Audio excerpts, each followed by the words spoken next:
दर्द दिल दर्द जिगर दिल में जगाया आपने। दर्द दिल दर्द जिगर दिल में जगाया आपने। पहले तो मैं शायर था, पहले तो मैं शायर था, आशिक बनाया आपने। दर्द दिल दर्द जिगर दिल में जगाया आपने। हेलो दोस्तों, मैं हूं आपका दोस्त भारती यादव और स्वागत करता हूं आपका अपना YouTube चैनल सार्थक क्लासेस दरभंगा पर। आज क्या पढ़ने वाले हैं ये टॉपिक तो आपने पढ़ लिया होगा। आज का टॉपिक है प्लेन मिरर और ये जो क्लास है वो class Bihar polytechnic physics special की क्लास है। और एक गुजारिश आपसे है कि अगर आप चैनल पर पहली बार हैं तो कृपया चैनल को सब्सक्राइब कर दें और लाइक कर दें। दोस्त इतना मेरे लिए कर दें, आपके लिए हम इतना मेहनत करते हैं। डेली शाम को 7 बजे YouTube चैनल पर सार्थक क्लासेस दरभंगा के चैनल पर वीडियो अवेलेबल रहता है। एक दिन सेंट्रल TET का तो एक दिन बिहार पॉलिटेक्निक फिजिक्स की क्लासें रहती है। तो इतना ध्यान में रखते हुए सब्सक्राइब कर दे ताकि मेरा कॉन्फिडेंस बढ़ा रहे और आपके लिए वीडियो लेकर के डेली आएँ। इतना काम मेरे लिए कर दें। चलिए शुरुआत करते हैं। तो एक बात मैं आपको बता दूं, इसका पिछला जो वीडियो है उस वीडियो में एंगल ऑफ डेविएशन पढ़ाया था। तो वहाँ पर मैंने बोला था कि जैसे दो प्लेन मिरर होता है, उनके बीच का एंगल अगर थीटा है तब आपको बोलेगा कि एंगल ऑफ डेविएशन निकालो। Total angle of deviation del net निकालने के लिए तो उसके लिए फॉर्मूला बताया था कि 2 थीटा होता है। जो दर्पण के बीच का जो कोण होता है उसका दुगुना होता है एंगल ऑफ डेविएशन। और आपसे बोला था कि मैं इसका प्रूफ दूंगा अगले वीडियो में। वो वीडियो काफ़ी लंबा हो चुका था, नहीं दे पाया था। तो आज पहले मैं प्रूफ कर देता हूं, उसके बाद प्लेन मिरर हम लोग शुरू करेंगे। एकदम बेहतरीन अंदाज में बने रहें, वीडियो छोड़ करके नहीं जाएं, फिर मज़ा नहीं आएगा। नंबर आपका एग्जाम में समझिए किरकिरा हो जाइएगा, छूट जाएगा। बने रहें, आप हमसे पढ़े एक भी नंबर नहीं छूटेगा। बहुत सारा जेई बन चुका है, ध्यान दीजिए। तो पहले वही पढ़ते हैं। तो देखिए फ्रेंड्स, एंगल ऑफ डेविएशन के बारे में इधर ध्यान दीजिए। माना कि एकदम बने रहिए। तो देखिए, माना कि यह एक प्लेन मिरर है। माना कि यह एक क्या है, प्लेन मिरर है। तो चलिए मिरर M1 नाम दिए, इसका मतलब हुआ कि मिरर 1 हो गया। यहाँ तक समझ में आ गया। अब क्या करते हैं, एक मिरर और ले लेते हैं इस तरह से। 2 मिरर ऐसे ले लेते हैं और माना कि इस मिरर का नाम M2 रख दिया। ये अपने समझने के लिए है M2। कोई दिक्कत नहीं है और होगा भी नहीं दिक्कत। आप बने रहे मेरे साथ, बने रहे, यकीन मानिए। बताइए, माना कि ये 2 दर्पण जो है वो कितने डिग्री का कोण बना रही है, थीटा डिग्री का। चलिए यहाँ तक समझ में आ गया। अब क्या करते हैं, एक रे लेते हैं। ऐसे एक रे हमने लिया, फटाफट हमने एक रे ड्रॉ कर दिया। और ये इस तरह से जो मैं कर रहा हूँ ये नॉर्मल है। ये पहला प्लेन मिरर का नॉर्मल है जहाँ पे रे आई है। वही जहाँ पे रे मतलब पॉइंट ऑफ इंसिडेंट से मैंने एक नॉर्मल ड्रॉ कर दिया है। देखिए, और माना कि कितने एंगल से आई है, तो वो इंसिडेंट एंगल कितना, माना कि आए है। अब देखिए, जितने ही एंगल से आई है उतने ही एंगल से इसको जाना भी पड़ेगा, क्योंकि दुनिया का रूल यही है, आए हैं तो जाना पड़ेगा। लेकिन कितने एंगल बना करके जाएगी, तो R एंगल बना करके। और क्या होता है, एंगल ऑफ रिफ्लेक्शन लॉ जो पढ़े थे कि एंगल I बराबर एंगल R होता है। तो क्या मैं I के जगह R लिख सकता हूँ, क्या मैं R के जगह I लिख सकता हूँ, क्या मैं दोनों के जगह I लिख सकता हूँ? तो वही कर रहा हूँ। इसे R न दे करके इसका नाम मैं क्या लिख दे रहा हूँ, तो I लिख दे रहा हूँ। समझ में आ गया होगा। चलिए, यहाँ तक आपको समझ में आ गया। जानते हैं दोस्त, हम जानते हैं कि प्रकाश हमेशा सीधी रेखा में गमन करती है। तो इसको इधर आना चाहिए था, ये बकलोलवा रे को इधर आना चाहिए था, लेकिन तो बकलोल है, इधर नहीं आएगा, ये इधर मुड़ गया। क्यों? क्योंकि ये रिफ्लेक्टिंग सरफेस है, बोला भाग यहाँ से, इधर नहीं आने देंगे। और घुमा दिया तो यहीं से रिफ्लेक्ट होकर के इस मिरर पे चला गया और इस मिरर के लिए यह आपतित किरण हो गया। आपतित किरण हो गया, इंसिडेंट रे हो गया, और इस मिरर के लिए वही किरण रिफ्लेक्टेड रे परावर्तित किरण हो गया। तो चलिए कोई बात नहीं, अब इस रे को भी इधर जाना चाहिए था इधर, लेकिन रिफ्लेक्टिंग सरफेस के कारण उधर नहीं जाएगा। ये ऐसे कहीं चला जाएगा, इस तरह से कहीं चला जाएगा। और यहाँ से एक फिर क्या करते हैं, एक नॉर्मल ऐसे ड्रॉ कर दिए जो इस सरफेस के लिए, इस प्लेन मिरर के लिए नॉर्मल होगा। यहाँ तक तो समझ में, कहानी पहले भी बता दिया था। अब चलिए, अब ध्यान दीजिए, बताइए ये जो M1 मिरर है, रे को इधर आना चाहिए था, इधर नहीं आया। इतने देखिए ऐसे घूम गया, इधर की ओर घूम गया, तो कितने डिग्री से घूमा, तो माना कि डेल 1 डिग्री से घूमा। डेल 1 डिग्री, डेल 1 क्या है, तो एंगल ऑफ डेविएशन है पहले मिरर के लिए, तो मैंने लिख दिया। अब बताइए ये भी तो इतना घूम गया। अरे फ्रेंड, ये भी तो इतना घूम गया, दिख रहा है क्या? मुझे लग रहा है आपको नहीं दिख रहा है। अगर नहीं दिख रहा है तो कोई बात नहीं, मैं एक काम करता हूँ, थोड़ा सा नीचे ले लेता हूँ, कोई बात नहीं, आप बने रहें। मैं इस M2 को मिटा रहा हूँ, M2 M1 को मिटाइए, जाने दीजिए, कोई बात नहीं। इतना तो दिख रहा होगा आपको। अब दिख रहा है क्या? तो अब दिख रहा है। तो देखिए इधर देखिए, एकदम देखिए, बने रहिए। तो बताइए इतने एंगल से घूम गया कि नहीं घूमा फ्रेंड? तो घूम गया। तो माना कि वह एंगल क्या है, तो वह एंगल डेल 2 है, दूसरे मिरर का डेविएशन है। चलिए, इतना समझ में आ गया, इतना अगर समझ में आ गया तो आगे भी समझ में आएगा। एकदम बने रहें। तो हमें निकालना है डेल नेट बराबर 2 थीटा, यही प्रूफ करना है। तो देखिए, ध्यान दीजिए दोस्त। तो मुझे बताइए, ये नॉर्मल है, ये जो नॉर्मल है, टोटल एंगल 90 डिग्री होगा, जिसमें से ये एंगल आई है, तो बचे हुए ये कोण कितने होंगे? तो पक्का 90 में से उसको घटा दीजिए, इस कोण का नाम हो जाएगा 90 डिग्री माइनस आई हो जाएगा। तो 90 डिग्री माइनस आई लिखा है, थोड़ा छोटा हो गया, लेकिन 90 डिग्री माइनस आई है। चलिए, इतना समझ में आ गया। तो और यह एक त्रिभुज है, ये भी आपको पता है। और देखिए, ये जो रे आई है वो नॉर्मल के साथ माना कि कुछ न कुछ एंगल बनाया होगा। तो माना कि एक्स एंगल है, अगर ये एक्स है तो ये भी एक्स होना पड़ेगा, चूंकि आई बराबर आर होता है तो एक्स बराबर एक्स होगा, इतना पता है। अब मुझे बताइए कि ये कोण कितना होगा, त्रिभुज का ये कोण कितना होगा। तो हम जानते हैं कि त्रिभुज के तीनों कोण का योगफल 180 डिग्री, 180 डिग्री या पाई रेडियन होता है। चलिए, तो ये एंगल कितना होगा? तो भाई ये नॉर्मल है, तो ये सतह के साथ 90 डिग्री बनेगा, तो ये एक्स उसमें घट गया, तो ये बचेगा कितना? तो 90 डिग्री माइनस एक्स बचेगा। इतना समझ में आ गया। आइए अब कैलकुलेशन स्टार्ट करते हैं। मुझे फटाक से आप बताइए डेल 1 बराबर कितना होगा? तो बताइए डेल 1 बराबर क्या लिखें? हम ऐसे लिख देते हैं, चलिए डेल 1 लिख देते हैं, कोई बात नहीं। चलिए डेल 1 से कहानी शुरू करते हैं, बहुत तरीका है मेरे पास। देखिए, डेल 1 शुरू करते हैं। बताइए, एक रिफ्लेक्टिंग सरफेस के लिए मैंने बताया था, याद है? मुझे याद है, 180 degree minus 2i, 180 degree minus 2i। तो लिख देते हैं 180 डिग्री या माइनस 2 इंटू आई क्या है? तो आई क्या है? आपतन कोण है। और ये किस दिशा, मतलब क्लॉकवाइज की एंटी क्लॉकवाइज? तो ये ऐसे घुमा है, तो मतलब क्या हुआ? क्लॉकवाइज, घड़ी की दिशा। तो मैं इसके बगल में लिख दे रहा हूँ CW, मतलब क्लॉकवाइज। ये तो डेल 1 हो गया दोस्त। देखिए डेल 2 निकल गया डेल 2। तो बताइए डेल 2 क्या होगा? तो ये भी एक रिफ्लेक्टिंग सरफेस है। तो एक रिफ्लेक्टिंग सरफेस के लिए फॉर्मूला क्या पढ़ा था? 180 डिग्री माइनस 2i, लेकिन i के जगह यहाँ पर हमने क्या माना है? x माना है, तो मैं x दूंगा, तो ये क्या हो जाएगा?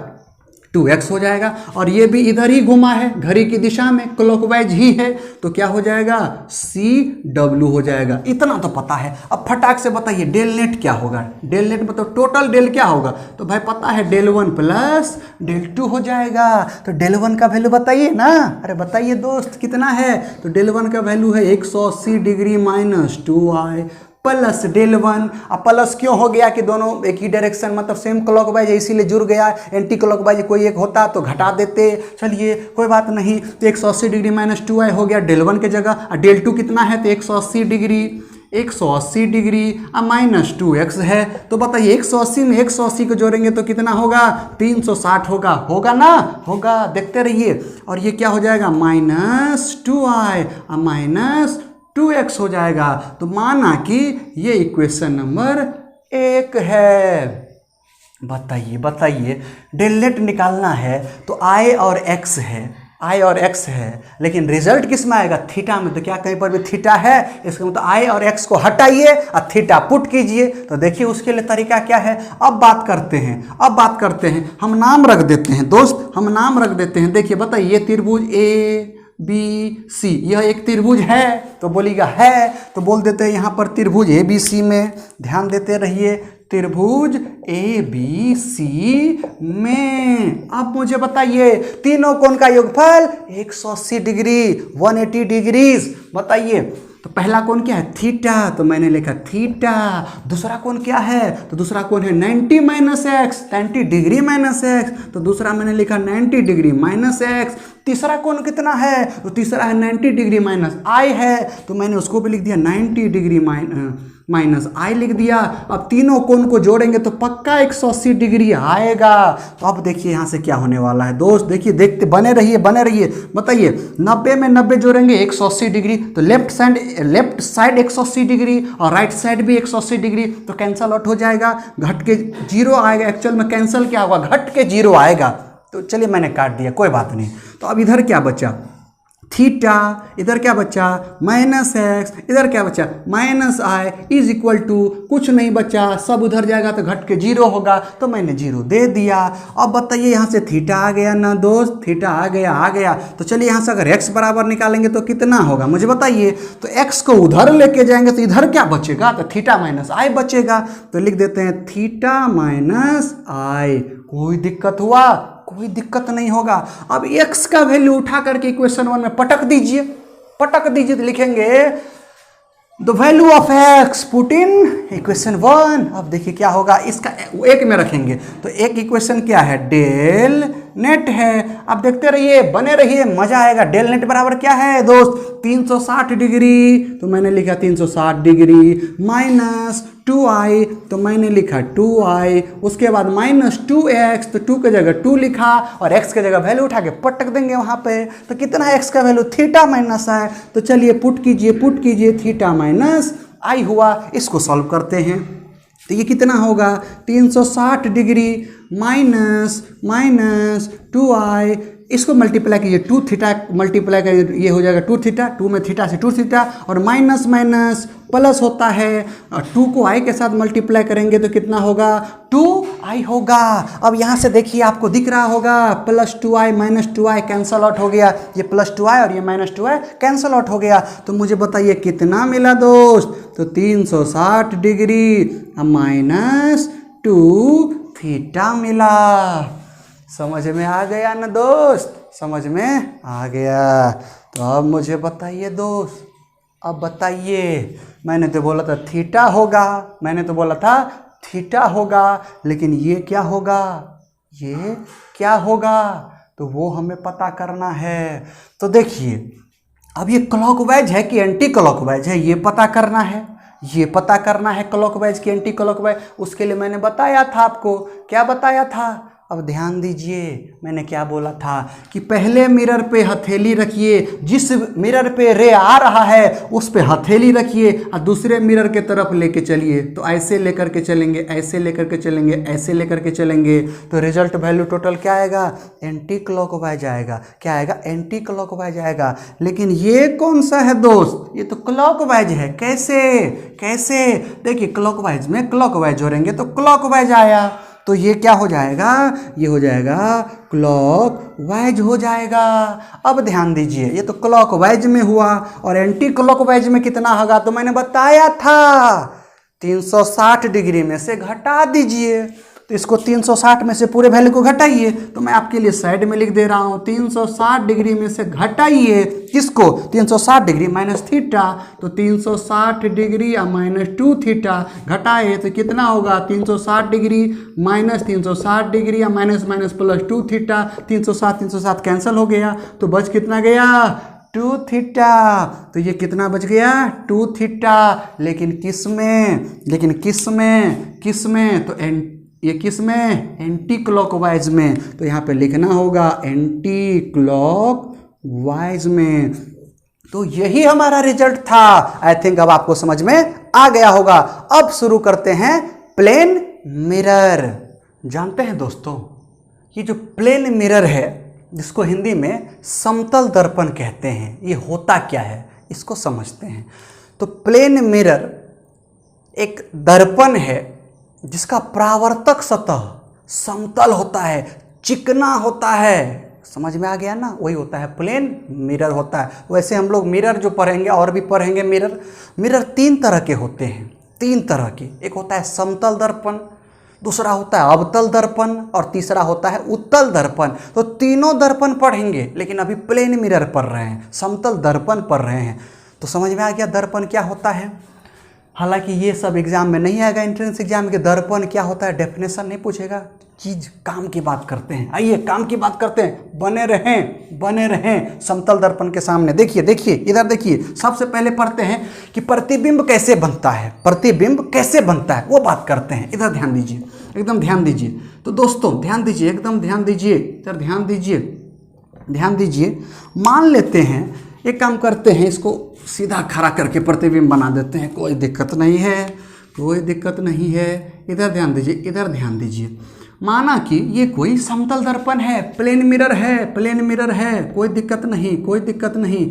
इधर ध्यान दीजिए, प्लेन मिरर है। तो प्लेन मिरर है तो मान के चलो कहीं पे रखा हुआ है, तो मैं इसे रख दे रहा हूँ, कहीं पे ज़मीन पे अपना रखा हुआ होगा, कोई बात नहीं, बने रहें। देखिए ये प्लेन मिरर है, तो इसको पीछे से क्या करते हैं, पॉलिश कर देते हैं। ये जो दिख रहा है ये पॉलिश कर रहे हैं। जानते हैं किस रंग से, चांदी के रंग से। इसको बोलते हैं चांदी के रंग से रजतीत करना, सिल्वर कलर से पॉलिश करना। क्यों करते हैं, क्योंकि चांदी का कलर अधिक चमकीला होता है और प्रकाश की किरण उस पर पड़ेगी तो अधिक से अधिक लौटा देगी। और कोई भी चीज जितना अधिक प्रकाश की किरण को लौटाएगी तो जानते हो वो क्या होगा, इमेज जो बनेगा बहुत साफ सुथरा, एकदम विजिबिलिटी होगा, क्लियर, इतना साफ दिखाई देगा कि मत पूछिए। इसीलिए सरफेस कैसा होना चाहिए, रिफ्लेक्टिंग सरफेस। और रिफ्लेक्टिंग सरफेस बनाने के लिए क्या करना पड़ेगा, चांदी के रंग से रंगना पड़ेगा। इसीलिए दर्पण को चांदी के रंग से रंगा जाता है। समझ में आ गया होगा। तो यही चांदी के रंग से मैंने पॉलिश कर दिया। अब देखिए टू करके फोटो बनाएंगे। देखिए इधर देखिए। माना कि ये कोई ऑब्जेक्ट है, दिख रहा है, ये कोई ऑब्जेक्ट है, ठीक है, ये ऑब्जेक्ट है, वस्तु है, इसको बिंब बोलते हैं, वो है। इसका प्रतिबिंब बनाना है तो देखिए कैसे बनाएंगे। ये दर्पण है तो दर्पण से वस्तु के बीच की दूरी होगी, तो दर्पण से वस्तु के बीच की दूरी को क्या बोलते हैं, तो छोटका वाला यू बोलते हैं। तो लिख दिया छोटका वाला यू। आप बोलेंगे बड़का वाला लिख दीजिए, तो कोई बात नहीं, लिख सकते हैं दोस्त। तो चलिए यू लिख दिया। यू क्या है, दर्पण से वस्तु की दूरी, चलिए वो है। अब देखिए प्रतिबिंब कैसे बनता है, प्रतिबिंब देखिए कैसे बनता है, ध्यान दीजिए। माना कि एक रे है, इधर देखिए, वैसे प्रतिबिंब बनाना हम लोग सीखेंगे अवतल और उत्तल में भयानक तरह से। देखिए इधर देखिए, मैं ये देखिए कि रे है, अनंत से आ रही है, कहीं से भी आ रही है, माना कि अनंत से आ रही है, तो अनंत से चल के रे आई, वस्तु को छूते हुए दर्पण पर ऐसे पड़ी, रे है तो टोपी पहना दिए। और जानते हैं कि समतल दर्पण पर जब लंबवत रे पड़ती है, ध्यान दीजिए, इधर ध्यान दीजिए, समतल दर्पण पर जब लंबवत रे पड़ती है तो उसी डायरेक्शन में वापस हो जाती है, उसी दिशा में। तो बताइए ऐसे पड़ी तो इसी दिशा में वापस हो जाएगी। तो टकरा करके रिफ्लेक्टिंग सरफेस से उधर नहीं जाएगा, टकरा करके इधर क्या होगा, चला जाएगा। ये एक रे हुई। दूसरा रे और लेते हैं, एक और ले लेते हैं, एक और ले लिए। माना कि वो भी रे कहीं इन्फिनिटी से ऐसे आ रही है दोस्त, जानते हैं, अरे इन्फिनिटी से रे आ रही है, बहुत सारी आ रही है। 2 रे मैंने लिया, एक ऐसे लिया, एक ऐसे लिया रे। अब बताइए ये सीधा ऐसे गया, ये ऐसे गया, और वैसे ही वापस भी ऐसे हो जाएगा। अगर इसके साथ थीटा कोण है तो थीटे कोण से वापस होगा। देखिए वापस हो गया। इतना तो समझ में आ गया। अब देखिए होता क्या है, बताइए। हम जानते हैं कि ये लौट करके जो आ रही है, आंख यहाँ पे रख देंगे तो आंख को क्या पता चलेगा कि भाई अगर वापस आ रही है तो इसका मतलब किरण क्या होता है, सीधी रेखा में गमन करती है। तो आंख को ऐसा क्या प्रतीत होगा, कहीं इधर से वापस आ रही है, क्या प्रतीत होगा कि कहीं पीछे से ऐसे डॉट। इसीलिए मैंने कर दिया कि इमेजिनरी रे है, वर्चुअल रे है, इमेजिनरी कल्पना किया गया रे है, इसलिए मैंने लिखा इधर से आ रही है। और इधर जब आंख रखेंगे वैसे आंख से तो दिखाई नहीं देगा, रे नहीं दिखाई देगा, लेकिन ये कल्पना कीजिए कि दिखाई दे रहा है, तब मजा आएगा समझने में। आंख रखेंगे और टुकुर टुकुर टुकुर ऐसे निहारेंगे तो हमको पता है क्या कि प्रकाश सीधी रेखा में गमन करती है, तो गमन करती है तो इसका मतलब कहीं ना कहीं यूं यूं यूं पीछे से आ रही है, यूं यूं करके कहीं पीछे से आ रही है। और जहां पर दोनों काल्पनिक रे कट गया, जहां पर काल्पनिक रे कट गया तो वहां पर प्रतिबिंब बना देगा, इमेज बना देगा, तो वहीं पे फटाक से इमेज बना देगा। क्या बना देगा? इमेज बना देगा। और वह इमेज क्या होगा? काल्पनिक होगा, काल्पनिक होगा। समझ में आ गई दोस्त बात समझ में आ गई? चलिए अब बात करते हैं। माना कि वस्तु है, ये वस्तु है, वस्तु। अच्छा एक चीज और, ये जो दर्पण है तो दर्पण से प्रतिबिंब की दूरी कितनी होगी? तो माना कि वो प्रतिबिंब क्या रख दिया ना, भी, जहां भी क्या है? वस्तु की दूरी है। चलिए दर्पण से हर एक दूरी मेजरमेंट करेंगे, दर्पण से बने रहें। देखिए देखिए देखिए, मजा आने वाला है दोस्त, मजा आने वाला है। देखिए देखिए, बताइए ये वस्तु है, इसकी कुछ ऊंचाई होगी, हाइट होगा, तो माना कि वो हाइट मैंने लिख दिया HO। क्या लिख दिया? HO, हाइट ऑफ ऑब्जेक्ट, वस्तु की ऊंचाई। चलिए अब ये प्रतिबिंब है तो इसकी भी ऊंचाई होगी, तो माना कि वो ऊंचाई मैंने नाम रख दिया HI, हाइट ऑफ इमेज, प्रतिबिंब की ऊंचाई। अगर आप इसको H लिखेंगे तो इसको H डैश से भी इंडिकेट कर सकते हैं, वो भी सही है। इतना बात तो समझ में आ गई होगी। चलिए टीटी करके आगे बढ़ते हैं, आगे बनते हैं। अब यहाँ से प्रॉपर्टी में घुस जाते हैं। अब देखते रहिए क्या क्या हुआ। तो पॉइंट अब देखते हैं। देखिए पहला पॉइंट, सबसे पहला पॉइंट डिस्कस कर रहे हैं, जो मैंने यहाँ पर साइड में लिख दिया वही पॉइंट एक एक करके डिस्कस करूंगा। पहला पॉइंट है U बराबर V।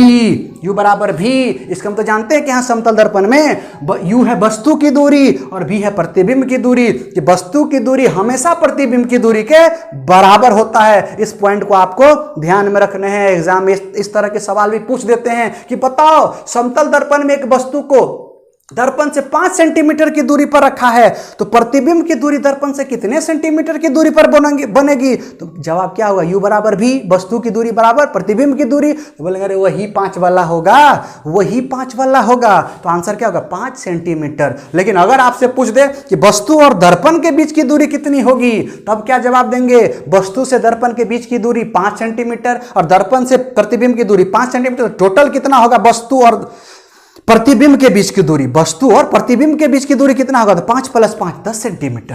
ध्यान रहे 10 सेंटीमीटर। तो पहला पॉइंट क्लियर, तो चलो टिक लगा दिया, क्लियर वाला, क्लियर। आइए दूसरा पॉइंट डिस्कस करते हैं। दूसरा पॉइंट कि प्रतिबिंब कैसा बना, कैसा प्रतिबिंब बना, मैं उसकी बात कर रहा हूं। तो देखिए प्रतिबिंब कैसा बना, बताइए। ये सीधा है, ये जो एरो ऊपर है तो इसमें भी एरो क्या है? ऊपर है।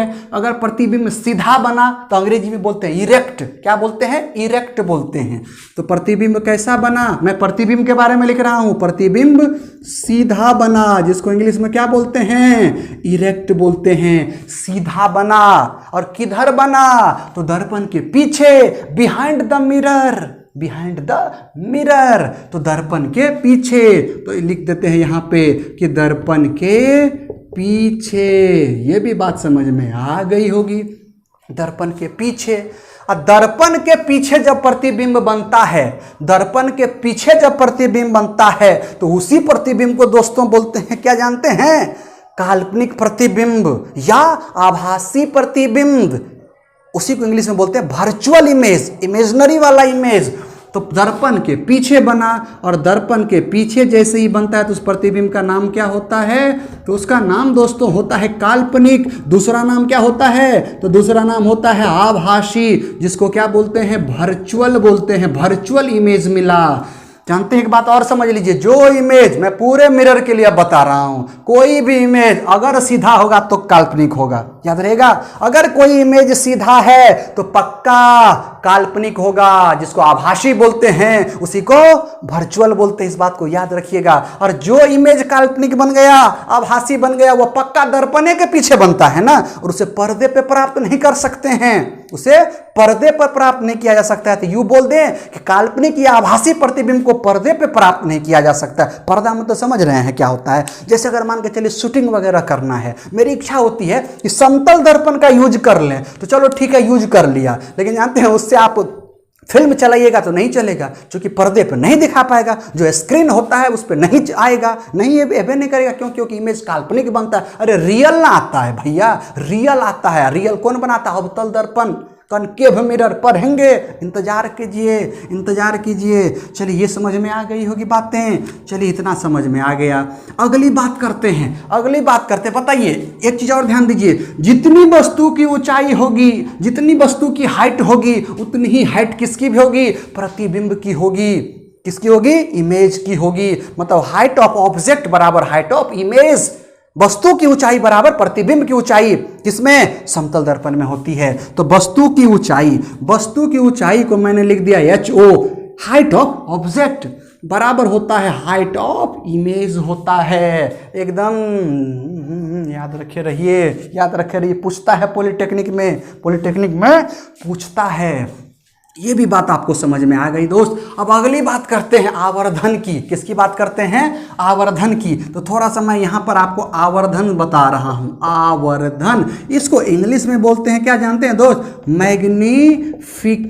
इसको बोलते हैं मैग्निफिकेशन, जिसको इंडिकेट किससे करते हैं? M से, या तो छोटका नहीं तो बड़का। जो आप, जैसी आपकी श्रद्धा है वो आप लिख सकते हैं। तो मैं लिखता हूँ छोटका, आवर्धन को छोटका M, कोई बात नहीं। और इसकी परिभाषा जानते हैं क्या होता है?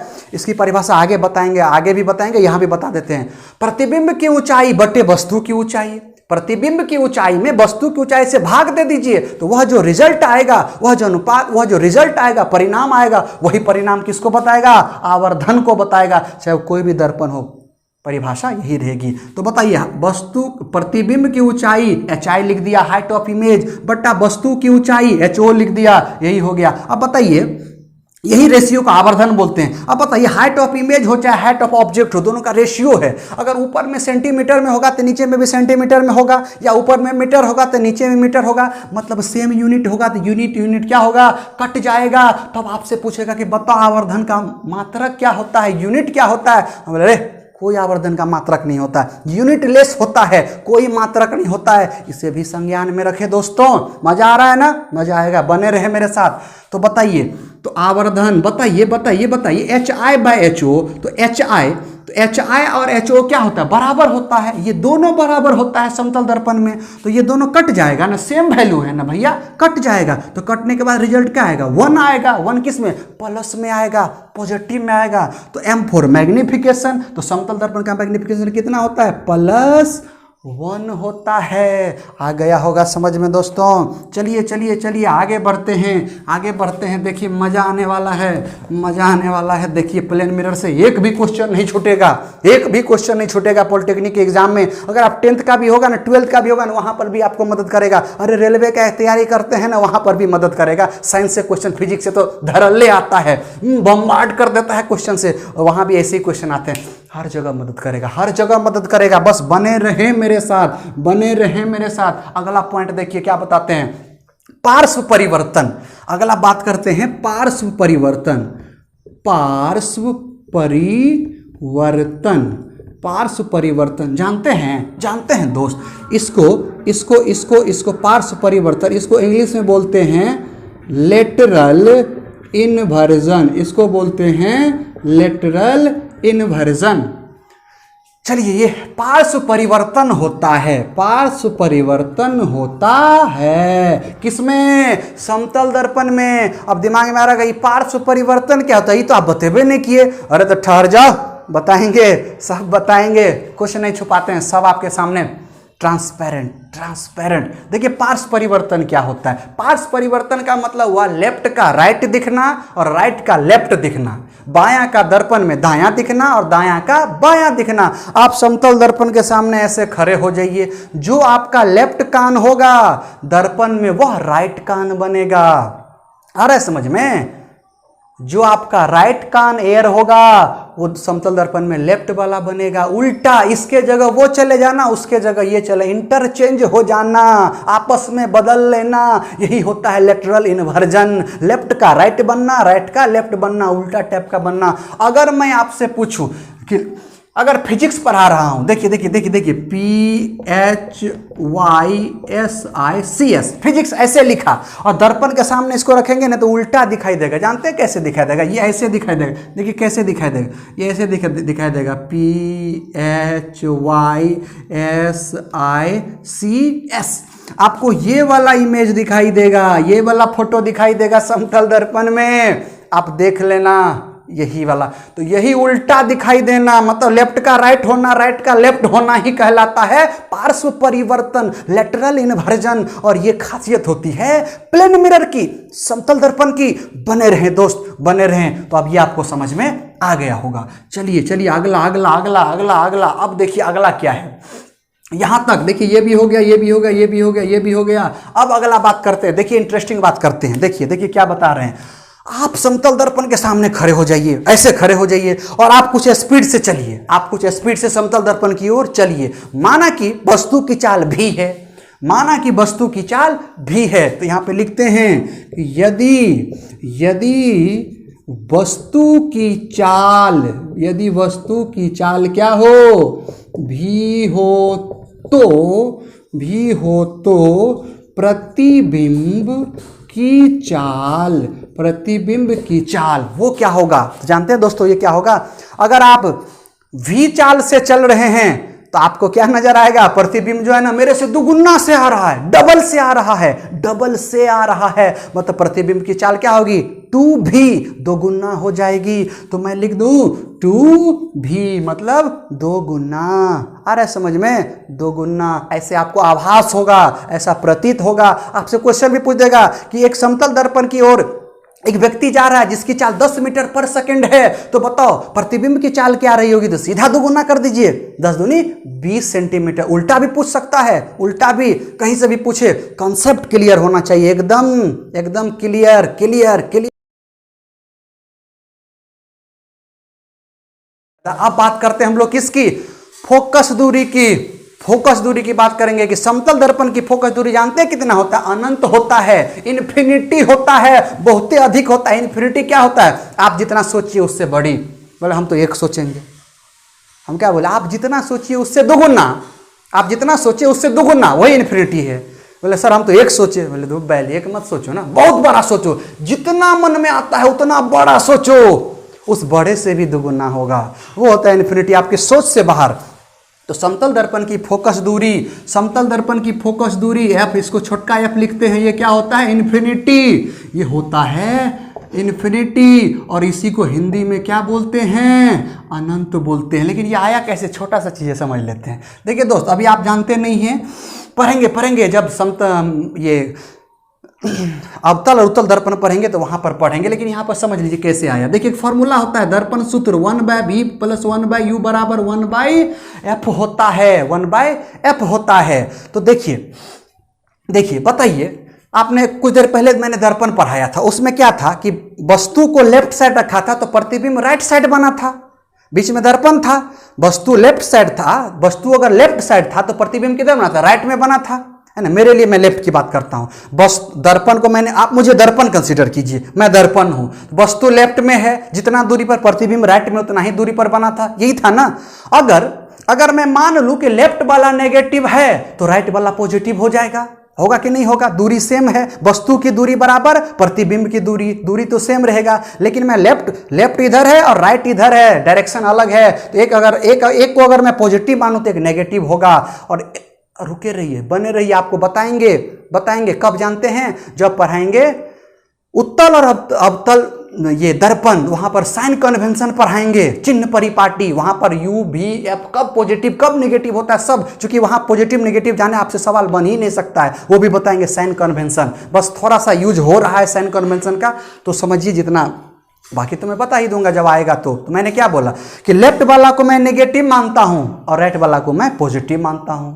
आप बोलेंगे कि सर लेफ्ट वाला को पॉजिटिव ले लीजिए, राइट वाला का नेगेटिव। मैं बोलूंगा वो भी ठीक है, आपकी जो मर्जी है, साइन कन्वेंशन में आप यूज कीजिएगा। लेकिन जनरलाइज कैटेगरी की मैं बात करता हूं, लोग लेफ्ट को नेगेटिव मानते हैं, राइट को पॉजिटिव मानते हैं। तो ऑब्जेक्ट लेफ्ट में है तो उसको मैं नेगेटिव मानूंगा, इमेज राइट में है तो मैं इसको पॉजिटिव की तरह कंसिडर करूंगा। तो बताइए 1/v 1/v, और v क्या है? प्रतिबिंब की दूरी। तो मैंने क्या बोला था? समतल दर्पण में u बराबर v होता है। तो v के जगह मैं u लिख दूं, प्लस 1/u लिख दूं, बराबर 1/f लिख दूं। अब चलिए साइन कन्वेंशन यूज कर रहे हैं, साइन कन्वेंशन। बताइए 1/, ये तो एक्चुअल में प्रतिबिंब की, तो प्रतिबिंब वाला को हम क्या लेते हैं? राइट में पॉजिटिव ले लिए, प्लस 1/u, u क्या है? वस्तु की दूरी, वस्तु लेफ्ट में है तो माइनस ले लिए, तो यहाँ लगा देते हैं माइनस u बराबर 1/f। अब जरा बताइए 1/u plus minus, minus 1/u बराबर 1/f होगा। ये से ये कैंसिल हो जाएगा तो 0 होगा, 0 बराबर 1/f होगा। इतना तो समझ में आ गया दोस्त। अब देखिए क्या होगा, f को उठा करके 0 की जगह रख दीजिए तो f आ गया, बराबर 1/0 चला जाएगा f के बाद, इतना होगा। तो किसी संख्या का बट्टा में 0 रहे, किसी भी संख्या का बट्टा में 0 रहे तो बहुत बड़का नंबर होता है, उसी को बोलते हैं इन्फिनिटी। तो बताइए समतल दर्पण की फोकस दूरी कितनी हुई? अनंत हुई। ये आपको याद रखने हैं। चलिए अब बात करते हैं यूजेज की, कि कहाँ यूज करते हैं समतल दर्पण, किन किन जगहों पे यूज करते हैं समतल दर्पण, अब वो पढ़ने वाले हैं। तो देखिए ड्रेसिंग मिरर में, श्रृंगार का दुकान देखे होंगे, जहाँ पर महिला सब रहती है श्रृंगार करते हुए, 16वां श्रृंगार ये होता है। अगर आपकी नहीं हुई शादी, अगर आप महिला हैं, लेडीज हैं, तो 16वां श्रृंगार आप नहीं कर सकते हैं। शादी ब्याह के बाद 16वां श्रृंगार कीजिएगा, और 16वां श्रृंगार ही सबसे वैल्यूएबल होता है, कीमती होता है। चलिए आइए बात करते हैं। तो ड्रेसिंग मिरर में मतलब क्या? श्रृंगार के दुकानों पर, गहनों के दुकानों पर, ज्वेलरी के दुकानों पर समतल दर्पण का उपयोग किया जाता है। अगला सुनिए, पेरिस्कोप। जानते हैं पेरिस्कोप क्या होता है? इसको हिंदी में बोलते हैं परिदर्शी। क्या बोलते हैं? परिदर्शी। पनडुब्बी जानते हैं? पनडुब्बी, लोग गोताखोर होता है ना, गोता लगाता है। एक चश्मा देखिएगा ऐसे पहना रहता है, तो उसमें एक शीशा लगा रहता है। वो तो दूसरा हुआ, जिसे पनडुब्बी होता है, पनडुब्बी। तो पनडुब्बी वाला वो सब भी क्या करता है? समतल दर्पण का उपयोग करता है। पनडुब्बियों में मतलब यूज किया जाता है, पनडुब्बियों में भी। तो वहां पर भी आपसे पूछेगा कि पनडुब्बियों में भी, तो बोलेगा पेरिस्कोप का यूज करते हैं, समतल दर्पण का उपयोग करते हैं। टिक टिक टिक टिक, समझ में आ गया होगा। चलिए और कहाँ यूज करता होगा?